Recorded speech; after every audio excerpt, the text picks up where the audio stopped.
mais qui ne connaît pas Mamadou Igor Diarra. Ce cadre intègre, valable, courageux, patriote, travailleur et très assidu qui a laissé ses traces par le travail bien fait là où il aura servi à l'intérieur comme à l'extérieur du pays. Ancien candidat à la présidentielle, Mamadou Igor Diarra a lancé officiellement sa candidature à la désignation du porte-étendard de l'Union pour la République et la démocratie à la prochaine présidentielle.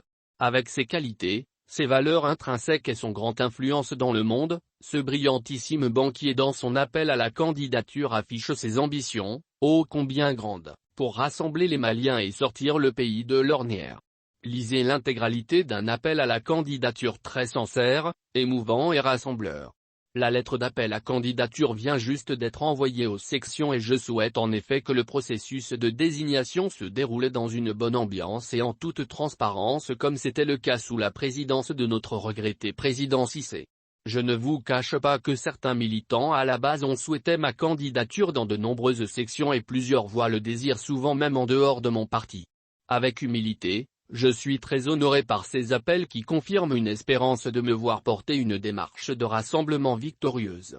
Mais on ne prend pas ces décisions seul et facilement car j'ai déjà été candidat et sais quelle capacité de rassembler indispensable cela requiert et quel sacrifice demande la quête de la magistrature suprême d'un pays.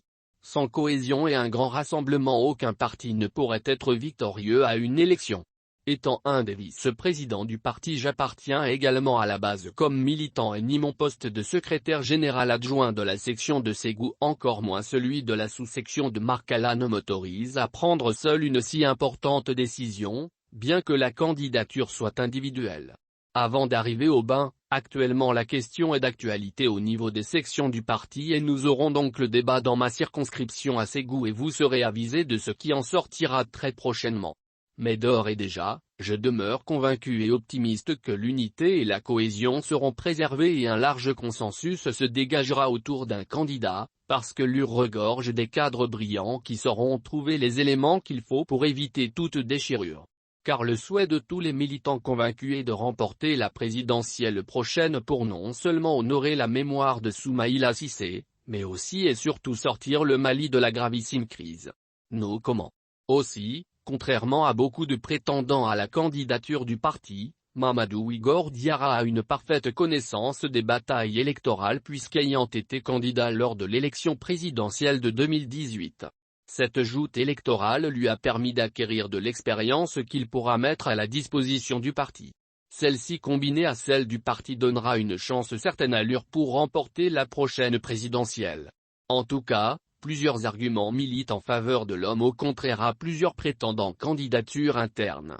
Pour honorer la mémoire du défunt président soumis, champion et consolider la cohésion au sein du parti, il sera très judicieux et très précieux de porter le choix sur de Mamadou Igor Diarra comme candidat de l'UR à la présidentielle prochaine.